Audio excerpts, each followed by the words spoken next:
제목을 자녀의 정서 지능 높이는 법이라고 좀 거창하게 한번 지어봤습니다. 우리가 살아가면서 굉장히 많은 스트레스 상황에 놓이게 되어 있잖아요. 바쁘다 보니까 여유도 없고 해야 할 것들은 많은데 특히나 성취감이 되게 부족한 영역이 자녀를 양육하는 영역이잖아요. 아주 힘들어서 마음을 다해서 아이를 좀 잘 길러보고 싶은데 참 뜻대로 아웃풋이 안 되는, 안 나오는 영역이 자녀 양육에 관한 것들인 것 같아요. 그래서 매일매일이 스트레스의 상황일 수 있고요. 삶을 살아가면서 아주 열심히, 취미생활조차도 열심히 하고 있는데 내가 이걸 왜 하고 있지? 뭘 내가 하고 싶은 거지? 라고 잘 알아차리지 못하는 순간에 이제까지의 시간이 너무 허무해지면서 또 스트레스를 받기도 하고 또 직장 생활 하시는 분들은 한 군데에서 좀 무직이 적응하면서 잘 지내고 싶은데 그 또한 잘 되지 않거나 일이 힘든가요? 사람이 힘들지? 라고 하면서 인간관계 때문에 또 힘들어하면서 이직을 도모하시는 분들은 또한 스트레스.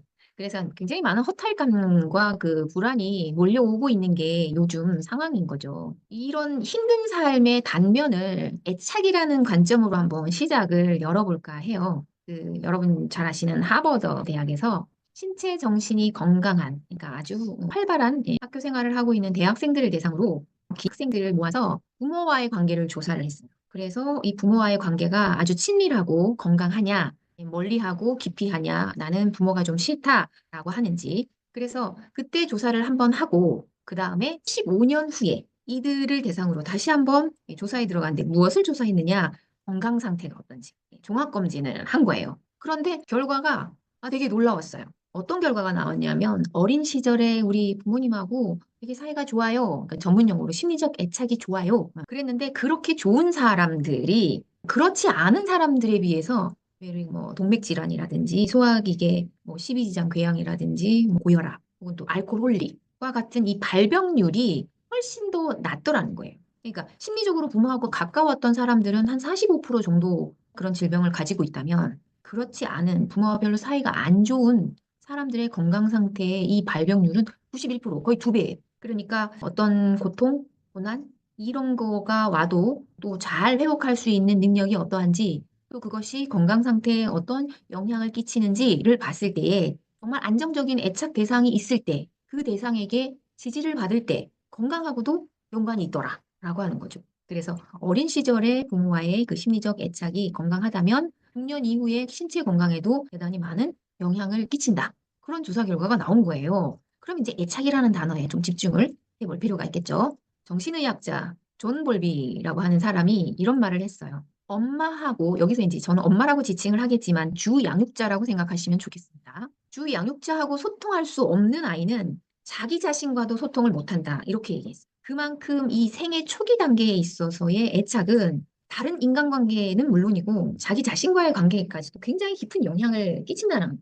그래서 우리가 사람들 가까이 할 때 이 사람과 어떻게 거리를 유지해야 될지 가까웠는데 배신을 당한다든지 혹은 너무 나는 가깝다고 생각했는데 상대는 나를 떨어뜨린다. 그러면 도대체 이 사람은 나한테 원하는 게 뭐야? 뭐 이런 의심이 들기도 하죠. 그래서 나랑 친하다고 생각하는 사람인데 다른 사람한테 더 다정하게 대하고 이러면 불편해지고 바로 스트레스 받는 거예요. 그래서 사람들과의 적절한 거리를 어떻게 유지를 해야 하는 게 좋을까? 그죠? 여기 애착을 존 볼비라는 사람은 어떻게 정의를 했냐 하면 시간과 공간을 넘어서 그러니까 옆에 있든지 옛날이었든지 상관없이 한 사람과 연결되어 있다라는 나와 연결되어 있다라는 지속적인 정서적 유대. 그러니까 옆에 없어도 눈에 보이지 않아도 우리는 연결되어 있다. 이런 믿음이 바로 애착의 핵심이라고 얘기를 했어요.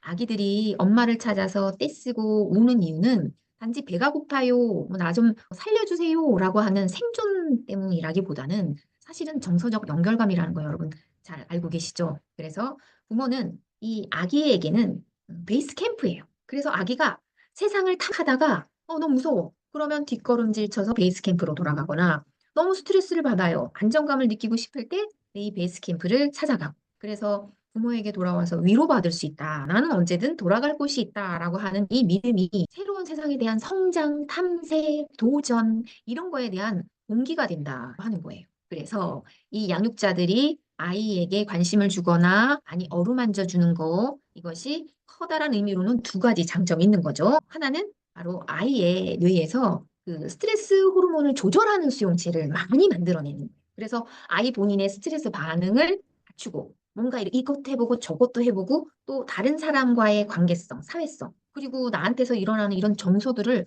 조절할 수 있는 능력이 향상되더라라고 하는 거니까 우리는 아이들을 굉장히 많이 만져주고 눈맞춤을 해주고 해야 된다는 거죠. 그러니까 두 번째는 이렇게 엄마가 많이 만져주고 그리고 눈빛 반응과 표정을 서로 주고받고 정서를 이렇게 주고받으면 감기에 덜 걸린대요. 신체적 건강과 면역 기능에까지 영향을 준다. 그러니까는 만져주는 것 자체로도 뇌 발달에 아주 좋은 영향을 끼친다라고 하는 거죠. 낯선 상황 실험이라고 많이 들어보셨을 것 같기도 해요. 어떤 실험이냐 하면은 아이와 엄마를 잠시 분리했다가 다시 만나게 했을 때 아이들이 어떻게 반응하나를 봤더니 세 가지 유형으로 나뉘더라는 거예요. 그래서 세 가지는 뭐가 있냐면 안정형 애착이라고 이름 붙여지는 행태가 있고 양가형이라고 하는 행태가 있어요. 그리고 회피형이라고 하는 행태가 있죠. 안정형이라는 거는 이게 단어로도 좋은 감을 주잖아요. 엄마하고 같이 있다가 아이가 막 열심히 그 놀이를 해요. 장난감으로 이렇게 보다가 엄마가 말없이 사라져요. 그러면 엄마가 보이지 않으니까 아이가 막 불안해하고 엄마 찾아서 어떻게 하는 거죠. 자, 그럴 때 엄마가 다시 딱 나타났을 때 이 아이는 엄마한테 막 달려가서 안깁니다. 어디 갔다 왔어? 이렇게. 그래서 마음의 위안을 이렇게 찾고 안정을 찾으면 다시 놀이에 굉장히 집중해서 빠져들더라는 거예요. 이걸 이제 안정형이라고 하는 거죠. 믿을 수 있는 상대가 왔을 때 편안함을 느끼고 바로 나에게 좋은 환경을 받아들일 수 있는 상태에 들어간다라고 하는 거예요. 그런데 양가형이라고 이름 붙여진 건 뭐냐면 아이의 모습을 봤을 때는 굉장히 가장 불안해 보이는 행태입니다. 엄마가 돌아오잖아요. 그러면 엄마한테 막 달려가서 탕 하고 부딪힙니다. 어디 갔다 왔냐고 하면서도 막 화를 내면서 엄마를 밀쳐내. 이거를 양가형이라고 하죠. 엄마를 찾는 것 같지만 또 밀어내기도 하는 거. 자, 그리고 또 회피형이 있어요. 요거는 엄마가 떠났어요. 돌아가도 없어요. 그럼 아이는 너무나 침착해. 안정적인 것처럼 보여요. 괜찮은 척해요. 자, 그런데 이 아이가 놀이에 집중하느냐? 그건 아니에요. 자, 엄마가 돌아왔습니다. 돌아왔는데도 왔나 보다. 가거나 말거나 이렇게 별로 표현이 크게 달라지지 않아요. 관심을 안 보여요. 그런데도 엄마를 계속 신경 써요. 그러니까 본인이 하고 있는 놀이에 집중도 못해요. 그래서 안정형이라고 하는 요거 하나와 그다음에 불안정이라고 하는 건 양가형, 회피형 두 가지거든요. 그런데 이 애착 유형이 된 뒤에도 다른 사람들과의 관계, 그리고 과제와의 관계, 상황에서의 관계에서도 그대로 적용이 되더라. 이걸 이제 내적인 작동 모델로 기능하게 되더라라고 하는 거거든요. 그러니까 안정형 애착을 가지고 있는 사람은 성인이 되어서도 관계에 있어서 도움을 주고 받는 거가 굉장히 자연스럽고요. 언제든지 도움을 청할 수 있어요. 누가 도움을 청하면 또 줄 수도 있어요. 그렇게 주고받는 거가 두렵지가 않은 거예요. 자기 감정을 잘 인식하고 또 표현할 수도 있고 또 다른 사람이 어떤 상황인지 공감도 하는 능력이 뛰어난 거죠. 대인 관계에서 오는 스트레스가 비교적 굉장히 적은 편이에요. 그런데 양가형, 엄마를 밀치기도 하고 막 땡기기도 하고 엄마가 어떻게 하냐고 화를 낼 정도로 그런 애착 형성이 되어 있는 사람은 관계 속에서 늘 불안한 거예요. 그리고 내가 연결되어 있나? 이걸 자꾸 확인받고 싶어 하는 거예요. 그래서 이 사람들은 연결되어 있다는 걸 느껴야 하기 때문에 억지로 느껴야 하기 때문에 본인이 돌봐줄 수 있는 사람, 약간 고립되어 있는 사람한테 매력을 느끼는 거예요. 그래서 그 사람에게 일방적으로 헌신하려고 하는 경향이 있는 거예요. 이게 양가형의 애착 형태를 가지고 있는 사람. 자, 회피형의 애착 형태를 가지고 있는 사람들은요, 상처받을 거에 대한 두려움이 있기 때문에 사람들하고 거리를 유지하려고. 가까워지면 부담스러워. 그래서 이 사람들이 오히려 양가형의 사람들과 잘 연결되기도 하는 거죠. 그런데 이 사람들은요, 자기를 억제해서 나를 좀 통제하려고 하는 사람하고 또 관계를 맺는 경향이 있어요. 그래서 가까워야 되나? 또 멀어져야 되나? 이게 마음적으로 굉장히 스트레스가 많은 상황이 되는 거죠. 그러니까 어린 시절에 이 애착이 마음의 건강에 굉장히 직결되는 거죠. 그래서 그냥 대인관계뿐만이 아니라 어떤 정서 조절을 하는지, 어떤 감정 표현을 하는지, 어떤 상황에서 어떻게 행동할 것을 결정하는지 전반적인 정신 건강에 아주 깊이 관련이 되어 있더라. 특히 이제 이 불안정 애착은 만성적인 우울을 가져올 수도 있고, 감정 표현을 좀 어려워할 수도 있고, 네, 그런 상황을 가져올 수 있다라는 거예요. 자, 이것의 영향이 바로 정서적 방임이라고 하는 좀 어려운 단어들이 나옵니다.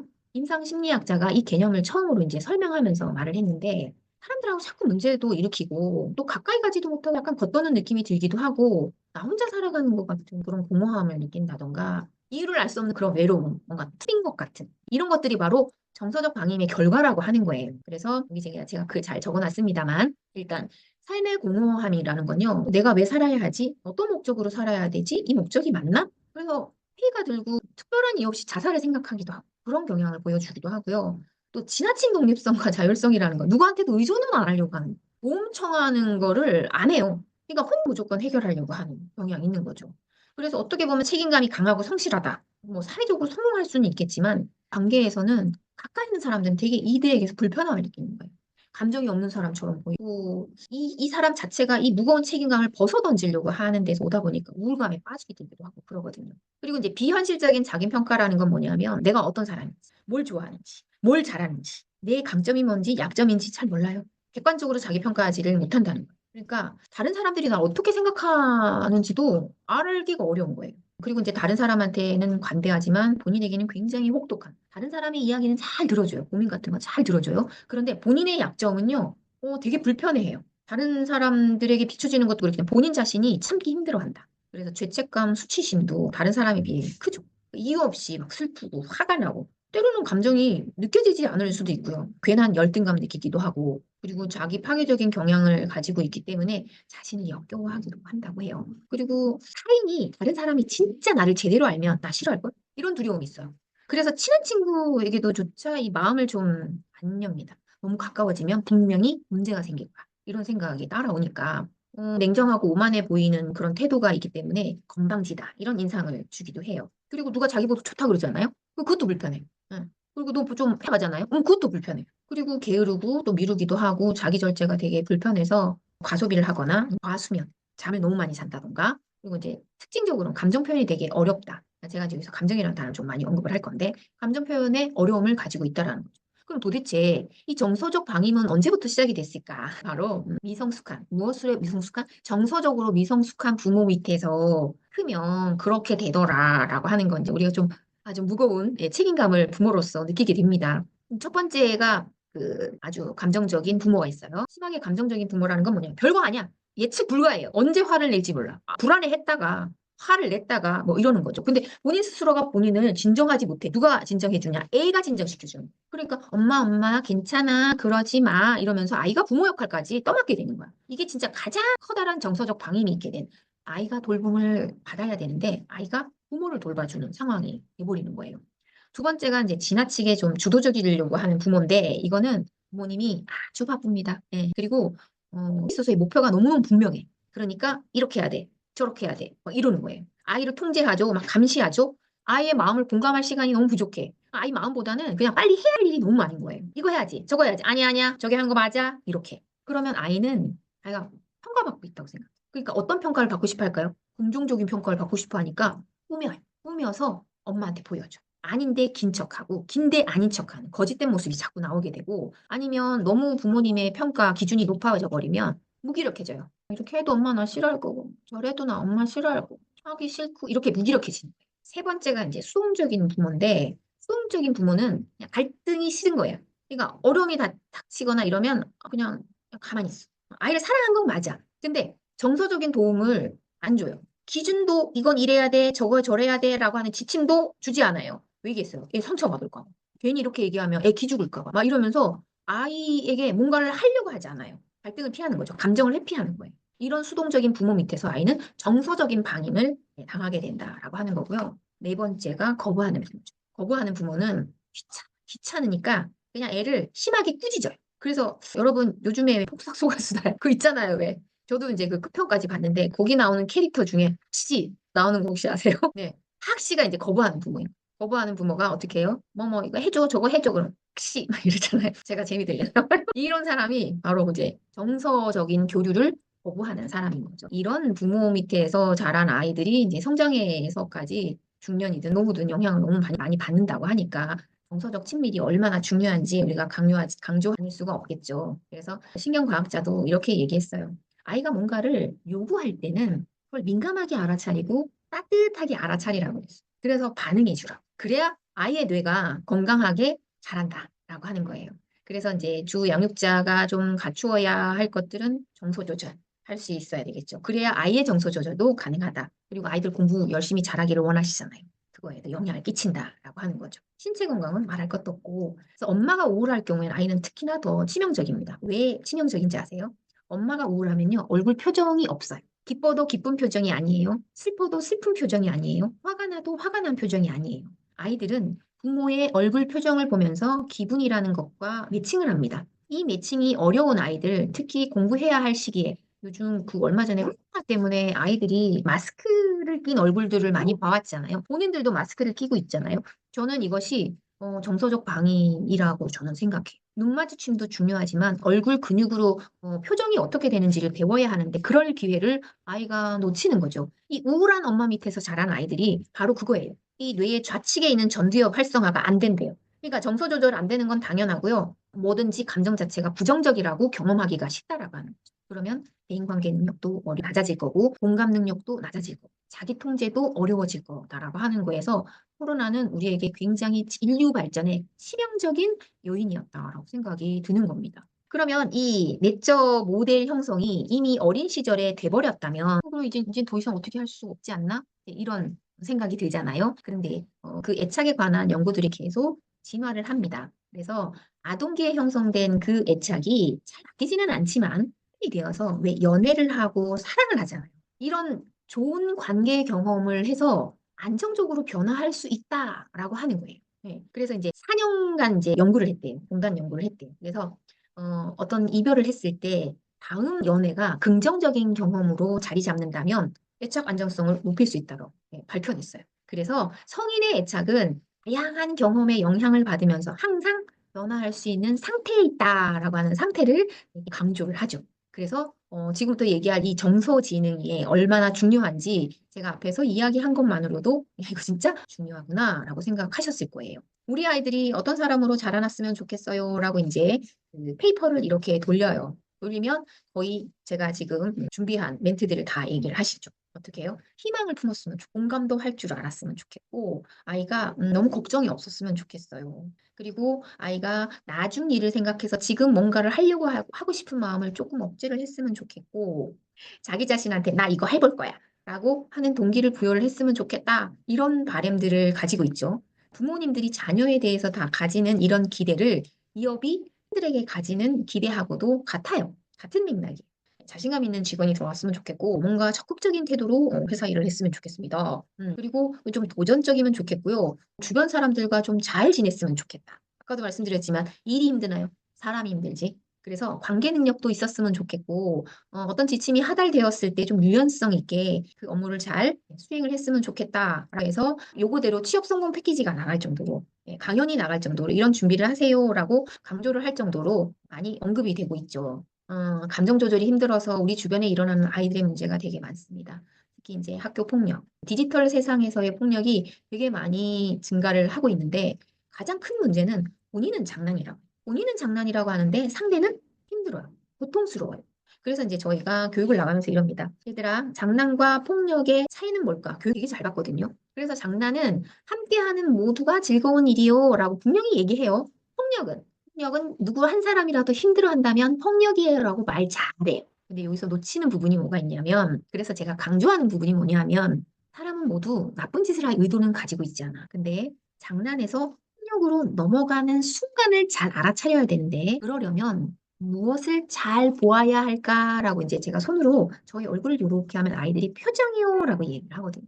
맞아요. 표정. 그래서 이렇게 강조를 합니다. 책을 많이 읽으라는 말 들었지. 그래, 책을 많이 읽는 것도 중요하지만 사람의 표정을 잘 읽는 것도 공부가 되어야 하고 학습이 되어야 한다. 친구의 얼굴을 잘 살피는 친구들은 인간관계, 즉 친구들이 많아져. 그런데 나는 좋아서 장난이라고 하는데 친구의 얼굴 표정을 읽지 못하면 나중에 정신 차리고 봤을 때 주변에 친구들이 하나 둘 사라져서 결국은 친구들이 나와 거리를 두고 있다는 사실을 알아차릴 거야. 그거 얼마나 슬픈 일일까라고 하면서 표정 읽기가 얼마나 중요한지를 얘기를 하거든요. 디지털 폭력도 마찬가지예요. 본인은 장난이라고 아무렇지도 않게 디지털 세상에 나쁜 범죄스러운 행위를 이렇게 하는데 그 디지털 성범죄나 디지털 범죄에 피해를 받는 사람의 어려움이 어느 정도인지를 공감을 하지 못하는 이것들이 다 무엇에 관한 것이냐? 바로 마음머리에 관한 것이죠. 여러분 그런 말씀 많이 하실 거예요. 공부머리가 좋아 라는 말도 하실 거고 일머리가 참 좋아 이런 얘기도 하실 거예요. 일을 하는 데 있어서 얘가 정말로 뭔가 융통성 있게 또 뭔가를 잘 활용해서 일을 잘 처리해. 이걸 일머리라고 하잖아요. 제가 지금 말씀드릴 정서지능은 바로 마음머리에 관한 거예요. 마음머리가 학습 능력도 좌우하고요. 일머리도 좌우를 하더라. 어떻게 보면 상위에 있는 지능이라고 말씀을 드릴 수 있어요. 그래서 성공한 사람들의 이야기를 들어보니 혹은 성공한 사람들은 어떤 특징들을 가지고 있을까라고 봤더니 바로 정서지능이 높았다라고 하는 거죠. 그런데 정서지능이 높은 아이들이 공부도 잘하더라입니다. 여기서 IQ라는 것과 정서지능 혹은 감성 능력이라고 표현하기도 해요. 혹은 EQ 얘기하기도 합니다. IQ와 EQ가 있다면 어떤 것이 더 중요한가라고 얘기를 했을 때 IQ를 조절하고 조정하고 관리할 수 있는 게 바로 정서지능이라고 해요. 근데 IQ는 낮아요? 정서지능은 되게 높아요. 그런 문제가 있지 않나? 아니요. 얘는 학습적인 면이 아니라 사회관계 안에서 성공할 수 있다고 하는 거죠. 그런데 정서지능은 낮고 IQ만 높은 사람은 어때요? 어떤가요? 똑똑하기만 하고 인간미가 없다고 얘기를 하는 거죠. 그래서 어머님들이 아이를 키울 때 너무 지능에 초점을 맞추지 않으셨으면 좋다고 생각하는 이유가 학교에 갔을 때 선생님들이 되게 난감한 경우가 바로 정서지능, 마음머리는 낮은데 머리만 너무 똑똑한 아이들이 하는 말들에 대응을 못하겠다라는 거예요. 예를 들면 아주 똘똘한 아이가 맨 앞에 앉아서 수업을 듣습니다. 수업을 듣는데 선생님이 이제 수업을 듣지 않는 아이한테 너 그게 뭐야? 그렇게 하면은 응? 수업이 제대로 되겠어? 다른 친구들 방해하는 거잖아. 그런 정신머리로 어떻게 공부를 해? 이렇게 얘기를 했어요. 그랬더니 아주 똘똘한 아이가 뭐라고 얘기하냐면 선생님이 그런 말씀하시면 안 되죠. 선생님은 말씀을 이쁘게 하셔야죠. 이렇게 얘기를 한다는 거예요. 자, 맞는 말이에요. 그런데 기분이 나빠요. 뭐예요? 바로 태도잖아요. 이 태도가 정서지능 안에 들어있거든요. 그래서 IQ를 높이지 못한다면 정서지능을 높여라. 예, 정서지능은 성공의 키워드가 될 수 있다라고 하는 거죠. 그걸 알기 때문에 기업이 EQ 높은 사람을 되게 선호한다라는 거예요. 사회적 기술이라고 정서지능 안에 하위 요소에 들어가 있는 부분이기도 합니다. 그렇다면 정서지능이란 무엇인가? 이것을 지칭하는 게 아까도 말씀드렸지만 감성 능력이라고도 하고요. EQ라고도 합니다. 근데 사실 지능이란 단어는 잘 쓰지 않으려고 해요. 감성 능력이라는 단어를 더 많이 쓰려고 하는데 그 이유는 뭐냐? 지능 그러면 라는 느낌이 있어요. 유전적이라는 그죠? 느낌이 있죠. 근데 능력이라 그러면 어때요? 네, 함양시킬 수 있다. 그죠? 그래서 능력이라는 단어를 쓰는 게 더 맞다라고 이야기를 하거든요. 감정을 인식하고 조절하며 타인의 감정을 이해하는 능력이라고 하는데 정서라는 단어, 감정이라는 단어, 기분이라는 단어 뭐 이렇게 많은 단어들을 쓰는데 정서는 뭐냐? 이유가 분명한 감정 상태를 정서라고 합니다. 그 말은 내 감정 상태에 이유를 붙일 수도 있어야 된다는 게 기본 전제로 딸리는 거죠. 정서지능에 대한 정의가 학자들마다 조금씩 달라요. 그래서 다니엘 골먼이라는 사람은 정서지능은 자기 감정 잘 조절하고 타인 감정 잘 이해하고 그래서 자기의 정서를 잘 조절할 수 있고 사회적 기술로 잘 활용할 수 있는 그리고 본인의 일을 함에 있어서 열정을 올릴 수 있는 동기부여를 올릴 수 있는 능력이 정서지능이다라고 이야기를 했고요. 또 피터 살로베이라는 사람은 존 메이어와 함께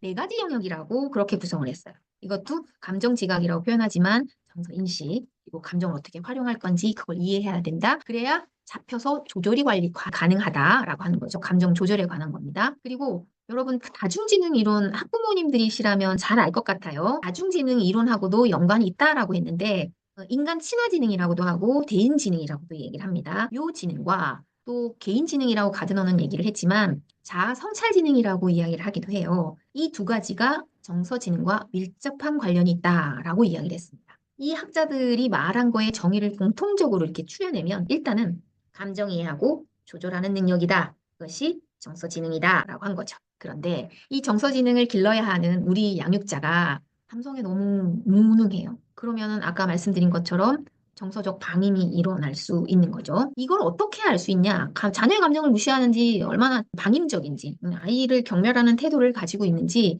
그거를 파악할 수 있는 실험을 그 워싱턴 대학의 존 가트만은 아시죠? 네, 존 가트만과 그 캐럴 후군이라고 하는 사람이 어떤 상황을 만들었냐면 게임을 알려줘요.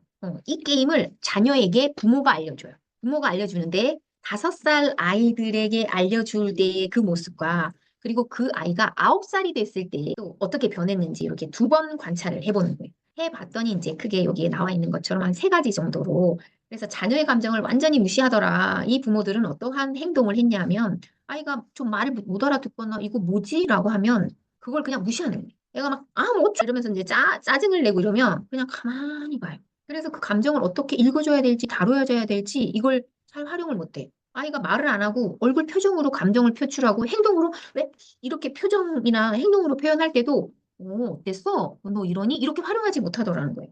아마도 여유가 없거나 그런 걸 좀 피하려고 하는 그런 부정적인 감정을 피하려고 하는 부모들을 이 부류에 넣은 것 같아요. 두 번째가 너무 자유방임적인 거예요. 그래서 애가 뭐 이제 이렇게 얘기를 해도 화가 난다고 물건을 집어던지거나 다른 사람을 때리잖아요. 그래도 가만히 내버려둬요. 바로 자유방임적인 부모에 속하는 거죠. 그러니까 제대로 부모로서의 지침을 주지도 않고 지시도 내리지 않는 상황. 자, 세 번째가 경멸적인 태도라는 건 뭐냐면 꾸짖기만 하는 거예요. 안 돼! 아, 줘!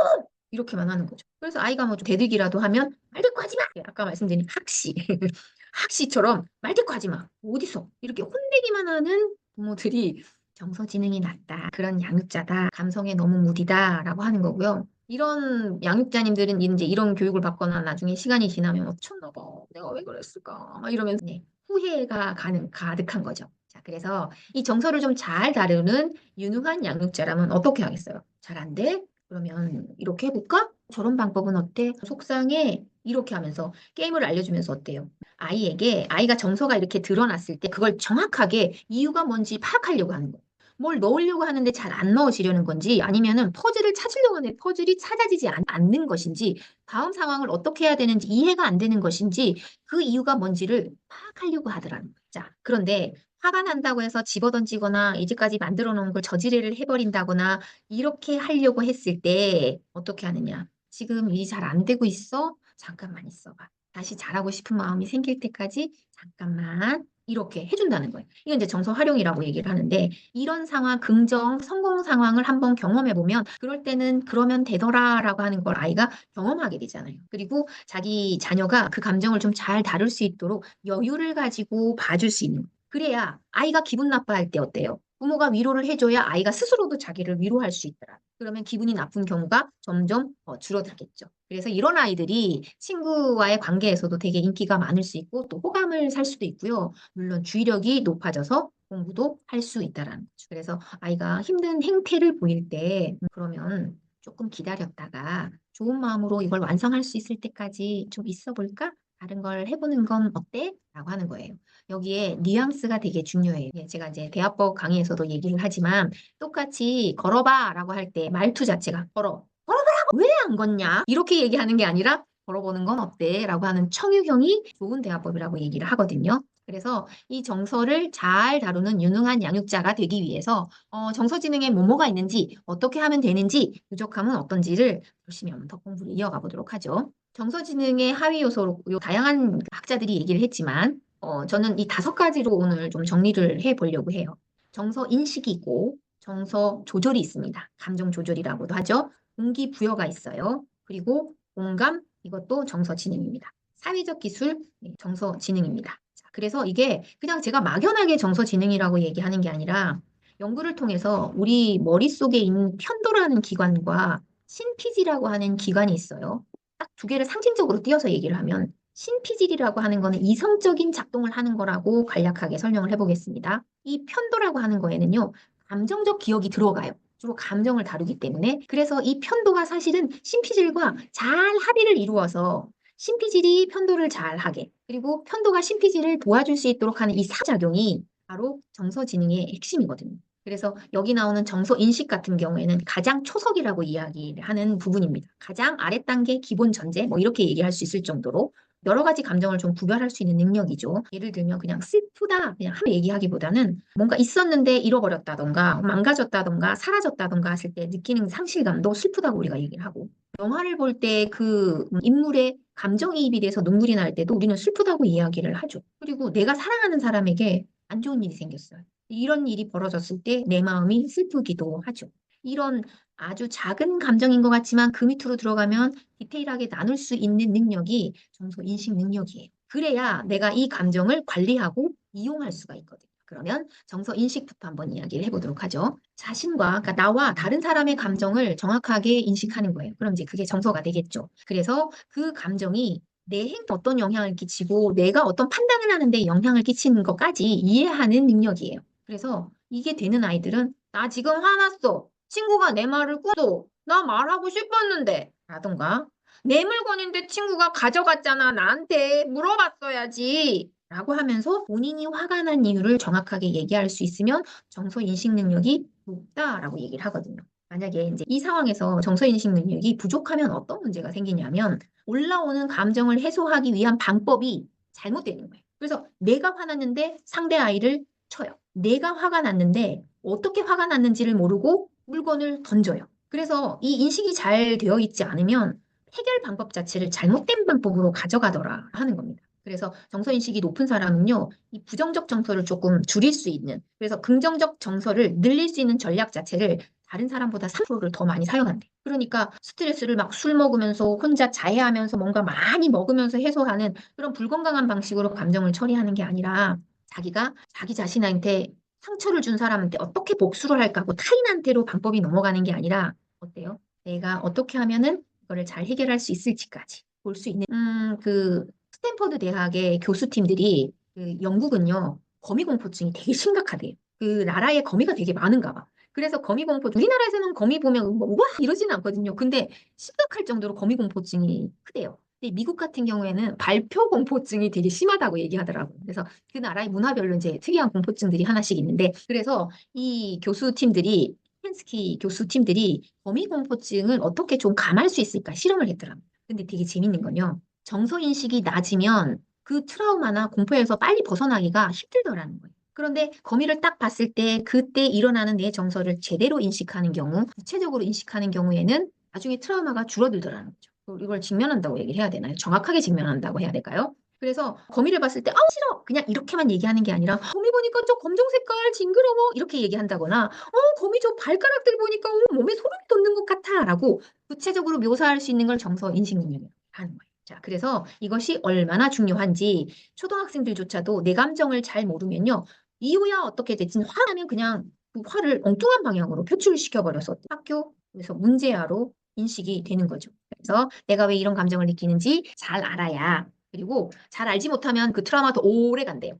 다른 일에까지 영향을 끼치기도 하고. 그래서 기분을 쪼개어서 들여다볼 수 있는 게 바로 정서 인식 능력입니다. 그러면 우리가 만나는 정서 중에 긍정적인 정서가 많을까요? 부정적인 정서가 많을까요? 어떠실 것 같아요? 부정적인 정서가 더 많습니다. 그러면 긍정 정서를 표현하는 단어보다 당연히 부정적인 정서를 표현하는 단어가 더 많아요. 그런데 되게 재밌게도 아이들한테 물어보면 분노는 어떻게 표현해? 그러면 존나 짜증나요. 이렇게 얘기하거든요.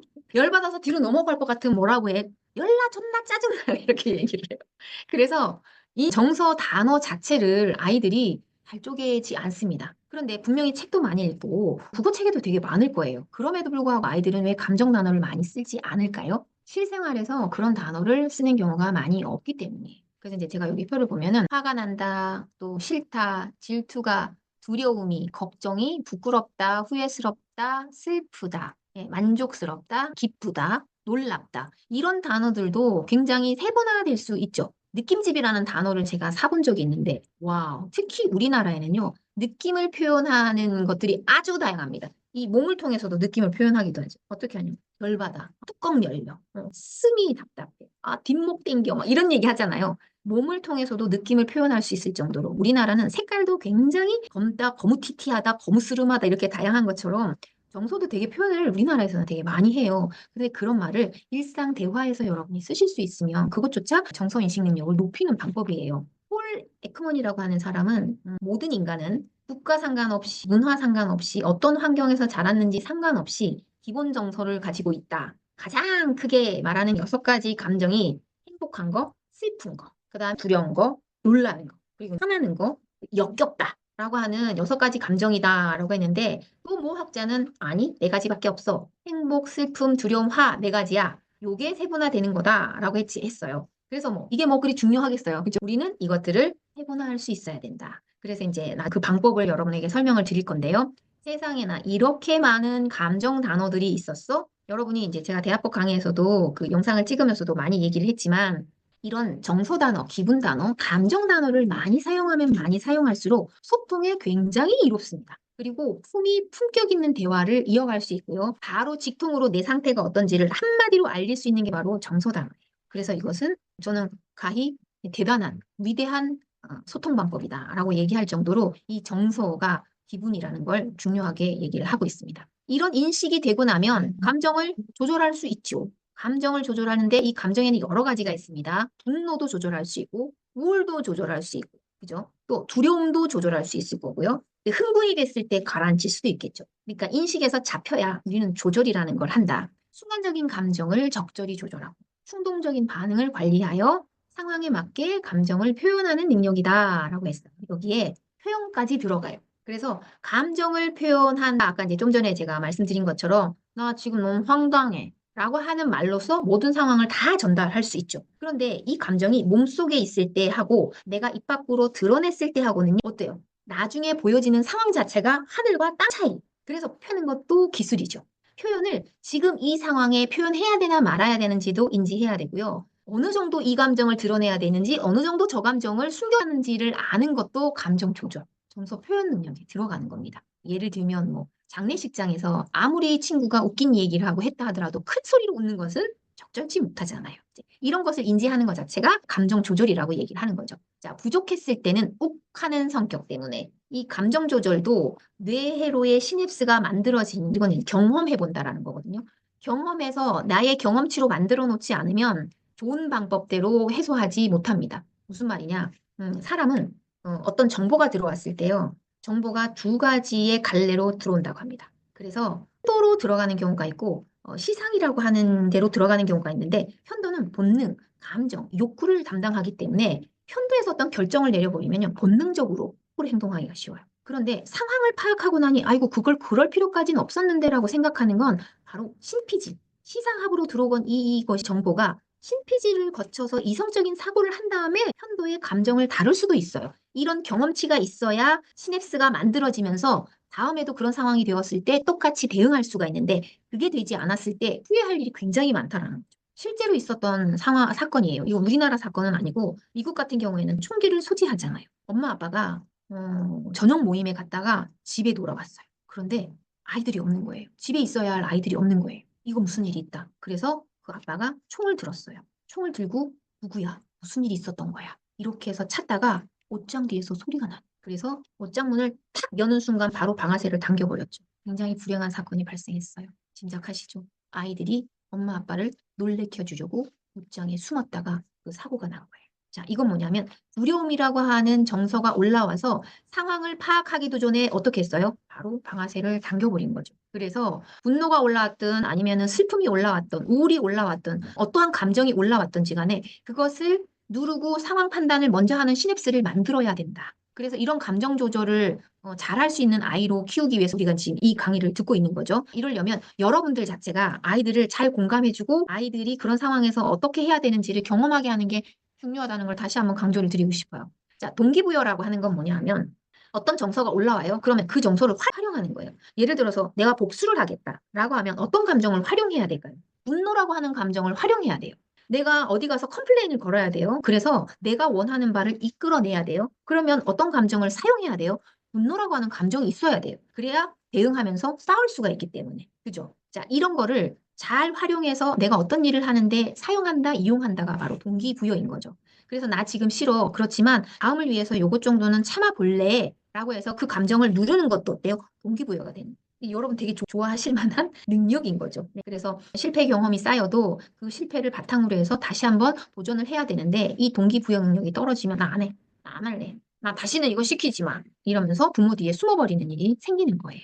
또 정서지능의 하위 요소 중에 하나가 바로 공감. 공감 굉장히 중요한 겁니다. 우리 부모님들은 양육자 교육을 받으면서 공감하세요, 공감하세요 이렇게 귀에 딱지가 앉을 정도로 되게 강조를 받았을 거예요. 공감 능력이 뛰어나다는 건 도덕성이 뛰어나다 하고도 결부될 수가 있습니다. 자녀가 특히 이제 부모가 공감 능력을 아이한테 길러주지 않으면 아이는요 안하무인이 돼요. 도덕성이라는 것 자체가 뭐겠어요? 모두가 함께 좋게 하기 위해서 나도 참고 너는 이게 좋아 그러면 조율을 해서 이 기준과 이 규범은 지키자 라고 하는 게 도덕성이죠. 그래서 공감이라고 하는 건 도덕성과 타인과의 인간 친화 지능하고도 관련이 있다. 공감. 자, 공감의 위력은 이겁니다. 자녀가 내 정서를 잘 인식하기가 힘들어요. 그러면 내 바깥에 있는 부모가 나를 공감해줘야 돼요. 이건 뭐냐면 부모가 자녀의 이 정서 인식을 도와준다라고 하는 의미인 겁니다. 제가 이 예제를 강의에 가서 많이 사용하는데 이런 거죠. 고등학교 3학년 아이가 하루 종일 학원 숙제를 하느라 시간을 정말 많이 보냈어요. 열심히 했어요. 저녁 6시가 딱 됐는데 아이가 엄마 나 드디어 학원 숙제 다 끝냈어요. 라고 얘기를 하는 거죠. 그래서 엄마가 진짜 수고했다. 아유 애썼다. 네가 좋아하는 프로그램 봐. 이렇게 된 거예요. 그래서 그 아이가 이제 소파에 누워가지고 리모컨으로 이제 개그 프로그램을 다시 재방을 하는 걸 제가 보면서 하하하 깔깔깔깔 막 이렇게 한 거죠. 근데 그때 띠리띠띠 하고 아빠가 집에 돌아온 거예요. 근데 아빠가 기분이 안 좋았나 봐. 안 좋았으니 딱 들어오자마자 너 고3 아니야? 자시야, 너 지금 제정신이냐? 어? 지금 뭐 하는 거냐? 이러면서 아이를 이제 뭐라고 하는데 아이가 아니 그게 아니라 라고 변명을 하고 이유를 얘기하려고 하는데 아빠 기분이 그걸 들어줄 만한 여유가 없었나 봐요. 어디서 지금 아빠가 얘기한 조용히 안 해? 학시가 된 거예요. 그때 부엌에 있던 부인이 와서 아 여보 그게 아니라 라고 얘기하려고 하니까 남편은 더 화를 낸 거예요. 그러면서 하는 말이 당신이 이딴 식으로 나를 무시하니까 애 새끼도 나를 개무시하는 거 아니야? 이러면서 이제 난리가 난 거예요. 그러니까 이 고3 아이가 너무 화가 났어. 그래서 리모컨을 던지면서 방 안으로 들어가서 문을 꽉 닫은 거죠. 제 4차 세계대전이 일어난 거예요. 그래서 이제 난리가 났죠. 아빠는 저녁 안 먹는다고 이제 안방에 들어가서 문을 꽉 닫고 들어가 있죠. 자, 이때 아이가 울면서 너무너무 속상해하니까 엄마가 얘기하기 전에 아이가 이렇게 얘기한 거예요. 아빠 싫어. 나 아빠랑 안 살래. 이렇게 얘기를 한 거예요. 이거는 감정이 아니라 인지의 문제죠. 생각을 자기가 얘기한 거예요. 이때 엄마가 뭐라고 공감을 해주었냐 하면 억울했구나 라고 공감을 해준 거예요. 다른 말 없었어요. 그냥 너 되게 억울했겠다. 이렇게 해줬더니 아이가 아 이게 아빠에 대한 분노라기보다는 내 억울함이라고를 깨달은 거예요. 이렇게 내 감정과 이게 딱 매칭이 돼버리면 훅 하고 내려가는 게 있어요. 그래서 헉 하고 이제 애가 운 거예요. 그래서 엄마가 그래 엄마도 네 기분을 알 것 같아. 이제 여기서 중요한 포인트는 뭐냐 하면 정서인식이 제대로 되지 않으면 누군가를 판단하고 어때요? 비난하는 걸로 끝나버려요. 그런데 이게 정서인식으로 가버리면 내 상황이 이러이러한데 상대가 몰라주는 거에 대한 억울함이 올라왔다라고 하는 거를 부모가 바깥에서 해주는 거죠. 그러면 아이가 아 이것은 억울함이야 라고 하는 거예요. 그럼 억울했을 때 내가 어떻게 해야 되는지에 대한 대응 방식도 생각이 떠올라요. 이게 시냅스가 만들어지는 거예요. 우리가 자녀를 공감해줘야 하는 이유가 바로 그거예요. 아이가 밥 안 줘? 밥 줘! 배고프다고! 이렇게 악을 쓰고 있을 때 엄마가 아이를 공감해준다는 건 뭐냐면 아이의 정서를 분명하게 인식시켜주는 걸 얘기한. 배가 고파서 짜증이 나는구나 라고. 그러면 아이가 이렇게 얘기할 수 있겠죠. 아, 지금 내 상태와 내 기분은 배가 고파서 짜증나는 거야 라고 하는 경험치가 정보치 데이터가 들어오는 거예요. 그래서 이런 경험이 많은 사람이 본인의 정서를 인식할 수 있고 상대의 마음을 공감할 수 있어요. 그래서 부모의 공감이 아주 중요하다라고 얘기를 하는 겁니다. 자, 그 다음에 이제 사회적 기술이죠. 요거야말로 우리 부모님들이 자녀가 아주 그냥 빵빵하게 가졌으면 하는 능력인 거죠. 사회적 기술, 아이들에게는 친구 사귀는 기술이라고 얘기하면 좋을 것 같아요. 타인과의 원활한 관계를 형성하고 이야기를 잘 할 수 있는 능력인 거죠. 이게 부족하면 학교 가기 싫어요. 친구가 안 사귀어져요. 애들이 날 잘 몰라줘요. 라고 얘기를 하는 거죠. 사회적 기술이 있는 아이들, 특히 부모에게서 그런 그 모임을 많이 보았던 아이들은 친구에게 다가가서 좀 사귀고 싶다 할 때, 나 나랑 이렇게 얘기하는 게 아니라 다가가서 어때요? 거리를 딱 두고서는 너 뭐 해? 이렇게 말을 걸죠. 나랑 놀아! 라고 단도직입적으로 얘기하는 게 먹힐 때도 있지만 대부분은 서서히 다가가서 상대의 방어를 낮추는 게 바로 사회적 기술이죠. 이건 뭐냐면 그 상대가 지금 무엇을 좋아할지 어떤 상황인지를 살펴보는 거예요. 상대 정서인식이 가능한 거죠. 이것들이 의사소통 능력과 합해져서 뭐가 돼요? 사회적 기술이 되는 거예요. 그래서 부모님들이 의사소통하는 능력을 익히실 필요가 있다, 더 함양하실 필요가 있다라고 얘기를 하는 겁니다. 그런데 이 5가지는 따로 노느냐? 아니요, 그게 아니에요. 되게 유기적으로 돌아가요. 해서 뭐 잘 되는 게 아니라 여기 제가 설명을 준비를 해왔거든요.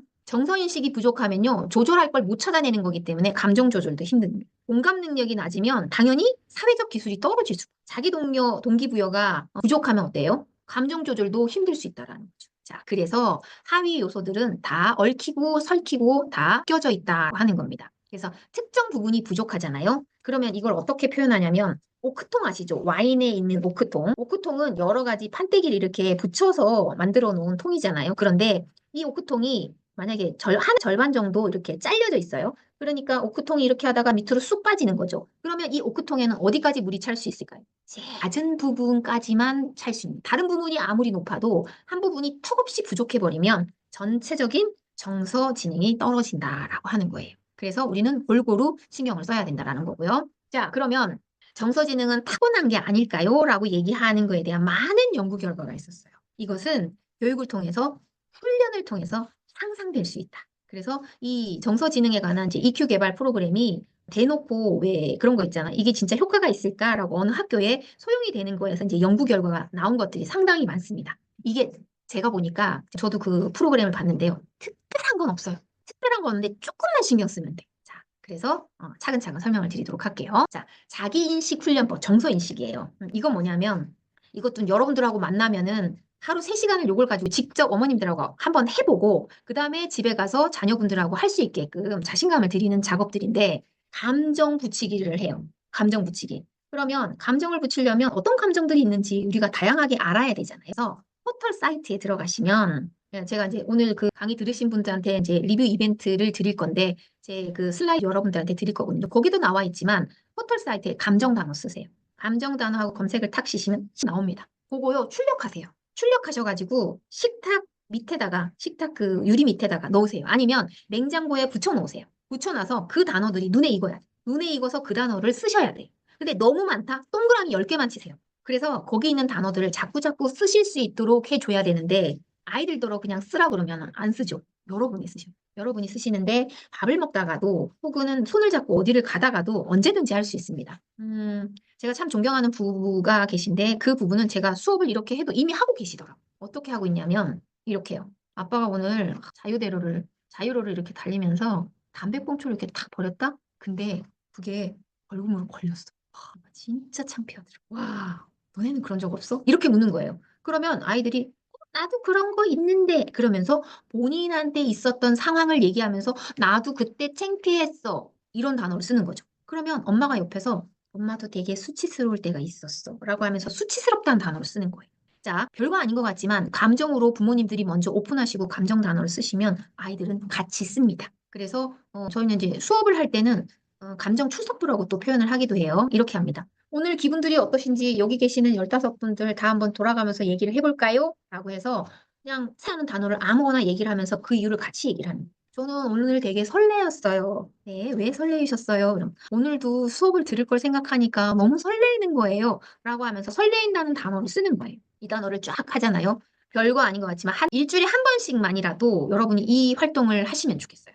그러면 나중에는 감정 사전이라는 것도 쓸 수 있어요. 감정 사전은 뭐냐면 그 여러분 단어장 있잖아요. 그 단어장에다가 그냥 그날 쓰셔도 좋고 여기다가 여러분이 감정 단어를 하나하나 쓰고 그때마다 생각날 때마다 그거를 채우는 작업을 하는 거예요. 그거 나중에 진짜 유물이 됩니다. 가족의 추억을 쌓을 수 있는 좋은 유물이 되거든요. 그래서 감정을 어떻게 하면 쓸 수 있을까를 생각하시면은 되게 많이 활용하실 수 있는데 예를 들면 여러분 스티커 중에 빨간 스티커, 파란 거, 초록색, 노란색 이런 거 있잖아요. 그러면 별거 아니지만 A4 용지 벽에다가 딱 붙여놓고요. 오늘 엄마는 지금 기분이 별로 안 좋아. 그래서 엄마가 생각하는 색깔의 스티커를 붙이는 거예요. 그럼 엄마 오늘 기분이 좋구나 안 좋구나를 알 수 있는 거죠. 그러면 그 스티커만으로도 엄마 왜 그래? 왜 안 좋아? 너 오늘 학교에서 무슨 일이 있었어? 무슨 일이길래 이 색깔을 붙였어? 라고 하는 거죠. 그래서 특정 색깔에 특정 단어를 붙일 필요는 없습니다. 어떤 집안은 파란색을 기분 나쁨이라고 쓰기도 하고 어떤 집안은 파란색을 기분 좋음이라고 쓰기도 하기 때문에 그거에는 국한되지 않아도 좋습니다. 어쨌거나 감정이라는 단어를 많이 쓰셔요. 자, 그래서 책을 읽으면서도 감정을 이야기할 수 있어요. 책을 여러분 많이 아이들한테 읽어주시죠. 읽어주시면 너는 이 글자체에 어떻게 보여? 엄마는 이 글자체를 보면 너무 뾰족뾰족해서 내가 아플 것 같아. 라고 하는 단어를 쓰시거나 표지 색깔을 가지고도 이야기를 하실 수 있어요. 혹은 지나가면서 간판을 보면서도 감정이 어떤지 얘기를 할 수 있어요. 감정은 눈을 어디에 두든지 간에 존재합니다. 그래서 이제 감정 일기라는 것도 제가 표시를 했고요. 이런 정서 인식이 먼저 되어야지만이 감정 조절이 가능하다. 정서 조절이 가능하다. 그래서 우리 생각하는 의자 이거 되게 많이 텔레비전에서 우리 오은영 박사님도 많이 쓰시고 했었잖아요. 그런 것들이 왜 있냐 하면 어떤 부정적인 정서가 올라왔을 때 그 정서를 어떻게 중간 평온한 상태로 만들 것인가에 가장 많이 쓰이는 방법이 호흡하기예요. 이 호흡하기가 어떤 원리로 그렇게 작동을 하냐면 사람이 부정적 정서가 올라오면 심장이 뜁니다. 아주 빠른 속도로 뜁니다. 빠른 속도로 뛰는 심장을 어떻게 느리게 가할 수 있을까요? 호흡밖에 없어요. 자, 무슨 뜻이냐면 우리 괴종시계가 뭔지 알아들으시는 분들 계실 거예요. 괴종시계를 10개를 놓고 막 지 맘대로 이렇게 흔들어서 놔요. 각각 자기 마음대로 이렇게 흔들리던 이렇게 진저 운동이 일정 시간이 지나면 똑같이 움직이게 됩니다. 이거는 뭐예요? 하동의 흡수라고 얘기를 해요. 그것이 신체에 적용되는 거죠. 그래서 심장이 다다다다 뛰지만 내가 호흡으로 라고 해서 강제적으로 느린 반응을 일으키면 심장이 호흡에 반응해서 어때요? 심장 박동수가 떨어지게 되는 거죠. 그래서 호흡하라고 이야기를 하는 거거든요. 그래서 아이가 굉장히 흥분을 했을 때, 그래서 뭐 손이 떨린다던가 불안해한다던가 할 때도 숨쉬기 한번 해볼까? 엄마 딸 한번 해봐. 들이쉬고 내쉬고 잘했어. 그렇게 해서 이 조절되는 경험을 아이가 해야 돼요. 그게 뇌에 키는 거거든요. 그리고 숫자를 세게 하는 것도 방법인데 숫자 세기도 1에서부터 올라가는 것보다는 거꾸로 내려오는 게 다운시키는 데 좋아요. 자, 10에서부터 숫자 세기를 하자. 숫자 세기의 간격은 점점 늘어나거나 상관없어요. 아이가 빨리 조절이 된다 그러면 빨리 내려와도 되지만 그렇지 않으면 9, 8, 7 내려가다가 6 이렇게 간격을 늘리셔도 전혀 무난합니다. 그리고 감정을 조절하기 위해서는요, 내 정서가 특정 정서가 올라왔을 때 신체 반응이 어떤지를 잘 파악하는 거가 먼저예요. 저 같은 경우에는 화가 났을 때 내 신체 반응이 어떤지를 대놓고 관찰한 적이 있거든요. 그랬더니 저는 폭발하기 직전의 상태가 귀가 먹먹해지더라고요. 귀가 멍해지면서 그때는 참기가 싫어지더라고요. 그래서 대폭발을 한 적이 한 2번이 있는데 그때 알았어요. 아, 나는 귀가 먹먹한 시점에서 어떠한 행동을 해야 된다. 그래서 여러분들이 화가 났을 때 하는 행동 하나만 루틴을 잡아놓는 것도 좋아요. 뭐가 있냐면 아이를 앞에 놓고 너무 화가 났어요. 그럼 일단 일어나세요. 일어나셔서 창문을 열으세요. 아무리 추운 겨울이라 하더라도 창문이 열기 어렵다 하더라도 창문을 여는 행동을 하는 거예요. 그 행동은 속도가 어떠면 좋을까요? 천천히라고. 혹은 화장실에 가서 일부러 찬물로 세수를 하는 행동을 루틴에 넣는 거예요. 이런 방법들이 아이들에게 보여주는 것만으로도 굉장히 효과적입니다. 그래서 이제 여러분들이 잘 어떤 특정 정서가 올라왔을 때 뒷목이 뻐근하다, 명치가 찌르는 것 같다라든가, 목구멍이 뜨겁다라든가, 뭐 어깨에 힘이 빡 들어간다라든가 이런 방법들을 감지하는 거, 감정을 알아차리는데 좋은 방법이다라고 하는 거예요.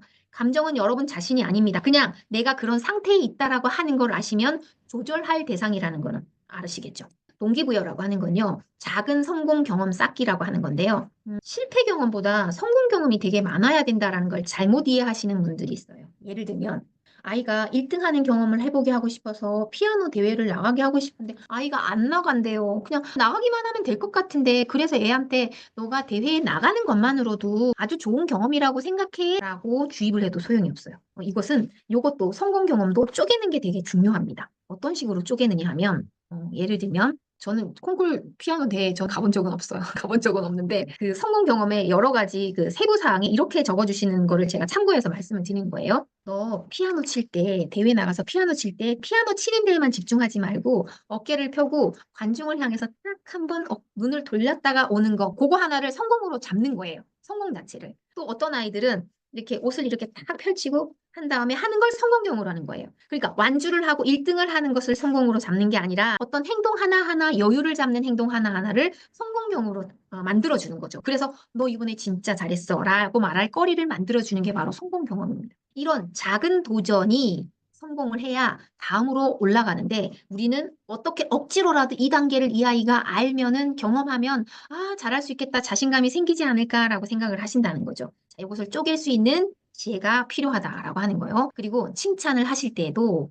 결과로 칭찬하지 마시고 제발 과정으로 칭찬하시면 좋겠다는 게 아까 그 맥락입니다. 칭찬도 평가적인 칭찬이 있고 과정적인 칭찬이 있어요. 자, 그러면 둘 다 좋은 거 아니야? 너 잘했어. 너 최고야. 너 멋져. 너 머리 좋아. 라고 하는 게 좋은 칭찬인 것 같지만 결과적인 칭찬을 자꾸 할 버릇하면요. 아이는 그 칭찬에 맞들여 도전을 안 해요. 힘든 걸 도전 안 해요. 그런데 과정을 칭찬했던 아이는 이렇게 열심히 하는 모습이 참 보기 좋았어. 너 끝까지 하려고 하는 모습 보니까 되게 대견했다. 야, 이렇게까지 오랫동안 도전하는 모습은 보기 힘든 거였어. 라고 하는 과정 중심의 칭찬을 하면 이 아이는 굳이 도전해 보려고 합니다. 이 동기부여가 도전을 위해서 필요한 거잖아요. 그래서 이런 칭찬의 기술도 대화의 기술. 이걸 좀 잘 아시고 활용을 하시면 좋겠어요. 자, 공감이라는 거 제가 아까 많이 설명을 드렸죠. 공감이라는 건 책 읽기, 독서를 통해서 되게 많이 우리가 함양을 시킬 수 있습니다. 그런데 연극이라는 거 있잖아요. 역할놀이라는 게 상당히 도움이 많이 돼요. 우리가 그 요즘에 유행하는 이혼 숙녀 캠프라든지 뭐 이런 거 보면은 역할극을 통해서 심리치료 되게 많이 하죠. 그때 하는 방법이 뭡니까? 역할 바꾸기예요. 이거를 집안에서 자녀들과 충분히 하실 수가 있다라는 거예요. 다음, 엄마하고 자녀하고 하실 수도 있지만 학교에서 돌아온 아이가 이 새끼 내한테 죽여버리고 싶어. 나 다시는 누구랑 안 놀아. 이렇게 얘기를 합니다. 그러면 아이의 감정을 공감해주는 작업이 끝난 다음에 다음 대처를 어떻게 할지 좋을지는 아이하고 리허설을 해보는 거예요. 야야, 그럼 우리 한번 연습해보자. 그러면 내가 그 친구 역할을 한번 해볼 테니까 우리 연극하듯이 한번 해볼까? 좋아. 이렇게 하면서 역할에 들어가는 거예요. 그러면 그 역할을 하고 난 다음에 얻을 걸 반드시 물어보지 않아도 돼요. 피드백이 없어도 이 아이는 이 경험만으로도 어때요? 이런 생각을, 나 다음에는 저렇게 안 해야, 이번에 이렇게 한번 해볼까? 라고 생각을 하는 거죠. 그래서 다른 사람이 입장이 되어보는 게, 입장에서 이해하는 게 바로 공감입니다. 그러면 감정에 대한 것도 물어볼 수 있겠죠. 넌 어떤 생각이었어? 어떤 기분이었어? 어떤 감정이었어? 어떤 상황이었어? 라고 하는 질문을 아이가 있었던 상황으로도 이야기할 수 있지만 책을 통해서도 거기 나오는 인물 통해서도 충분히 가능하고, 그리고 여러분이 아이의 상태를 정서이식 시켜주는 게 아까 공감이라고 했잖아요. 공감은 매직이거든요. 그렇게 해서 이 공감 단어를 여러분 많이 활용해서 대화를 해보시는 것도 방법. 자, 이런 것들이 다 만들어졌을 때 어때요? 갈등이 일어났을 때 내 감정, 네 감정을 피하지 않고 서로 조율을 할 수 있는 사회적 기술이 만들어지는 겁니다. 네가 내 거 가져가가지고 나 되게 당황했어. 그래? 그렇구나. 너 아까 얘기했는데 내가 얘기 안 하고 가져갔다고 해서 넌 좀 황당했겠네? 라고 하면서 친구의 감정까지도 읽을 수 있는 거죠. 그래? 그럼 우리 다음부터는 좀 확인하자. 이게 갈등을 해결하는 사회적 기술이에요. 자, 그런데 이 사회적 기술을 혹은 앞에 있던 동기부여, 정서인식 이런 거를 정서를 활용하는 모든 능력을 집약할 수 있는 방법이 뭔지 아세요, 여러분? 요즘엔 아이들이 많이 하지 않는 바로 또래놀이예요. 이게 너무 안타깝게도 지금은 아이들이 학교 체육 시간 겨우, 그리고 학원에 가서 뭐 태권도 학원이나 이런 스포츠 학원에 가서 겨우 이럴 기회가 별로 없어요. 그 오징어 게임은 넷플릭스 시리즈에서만 보는 게 아니라 직접 아이들이 땅에다가 그림을 그려서 같이 그리는 작업도 협동 작업이에요. 야, 이쪽이 선이 길잖아. 지우고 다시 해. 이렇게 말하는 것도 사회적 기술이에요. 야, 너 그딴 식으로 하면 내가 다 할 거니까 너 거기 서 있어. 라고 얘기하면서 놀이를 하지는 않겠죠. 그래서 정서 조절도 들어가는 거예요. 규칙을 준수하는 사회적 기술도 들어가는 거예요. 나는 이런 전략을 짤 테니 그러면 너는 이걸 나한테 도와주면 돼. 라고 하는 의사소통 능력도 들어가는 거예요. 아주 간단한 놀이서부터 시작이 되는 거예요. 그래서 저는 너무 감사하게도 이렇게 뜻이 맞는 친구들이 몇 명 있었어요. 그래서 매주 이거 좀 얘기해도 되나? 제놀이라고 하는 단체를 작은 모임을 만들어서 제대로 놀자. 이런 모임을 만들어가지고 매주 수요일 날 아이들이 학교를 빨리 오는 날이었어요. 요일이었어요. 그날은 무조건 동네 공터에서 이 아이들 15명이 모여서 놀이를 하는 시간으로 만들어줬어요. 그렇게 했더니 아이들이 이런 사회교육을 방과후 교실처럼 직접 학교에 가서 현장 활동을 하시는 분들이 애로사항을 얘기하시는 게 뭐냐 하면 아이들이 배려할 줄 모른다, 규칙을 지킬 줄 모른다, 자기 희생을 할 줄 모른다, 이렇게 해요. 안 해본 거예요. 특히 코로나 때문에. 이런 놀이를 해보지 않아서 어떻게 해야 할지도 모르고 자신의 감정을 어떻게 표현해야 될지도 모르고 너무나 그 실력이 저조해 있더라. 그래서 코로나를 겪고 난 다음에 이런 정서지능을 얼마나 빨리 얼른 함양시키느냐에 따라서 이 아이가 성공하느냐 아니냐가 결정되는 것 같아요. 단언컨대. 그래서 잘 놀 수 있도록 여러분들이 기회를 많이 만들어주는 것도 방법이라는 거죠. 그래서 뜻이 맞는 사람들끼리 잘 모여서 어울릴 수 있게 동아리를 만들어주는 것도 저는 저의 역할이라고 생각해서 되게 열심히 했었거든요. 자, 여러분들에도 그런 기회가 있을 걸로 저 기대를 해보겠습니다. 그래서 정서지능은 하루아침에 길러지는 건 아니에요. 지속적으로 훈련해야 돼요. 이것은 그냥 여러분들이 대화를 하시는 중간에도 함양될 수 있고 또 아이들이 놀이를 통해서도 함양될 수 있고 그래서 부모님들이 먼저 보여주는 선행적인 모습을 보여주는 거 부모의 뒷모습을 보고 자란다고 하잖아요. 부모가 서로 공감하는 단어를 쓰고 정서 단어를 쓰면서 사람은 이렇게 정서를 향유하고 같이 공유하는 모습이 인간다운 삶이라는 걸 직접 보여주시는 거. 이것이 가장 효과적이다. 또 학원 보낼 생각 안 하셨으면 좋겠어요. 이것 때문에. 그래서 여러분들이 EQ, 감성 능력을 좀 높이는 활동을 하면서 가정 문화를 이루어 간다면 여러분의 삶이 굉장히 풍요로워질 거라는 생각이 들거든요. 네, 그래서 여러분들이 가장 좀 작은 영역이긴 하지만 제가 따로 큐에 대한 그 영상을 준비를 하고 있어요. 조만간 선보일 겁니다. 여기서 마치도록 할게요. 여러분들 만나 뵈서 너무 감사했고요. 다음에 또 이 기회를 잘 활용하시기를 바랍니다. 감사합니다.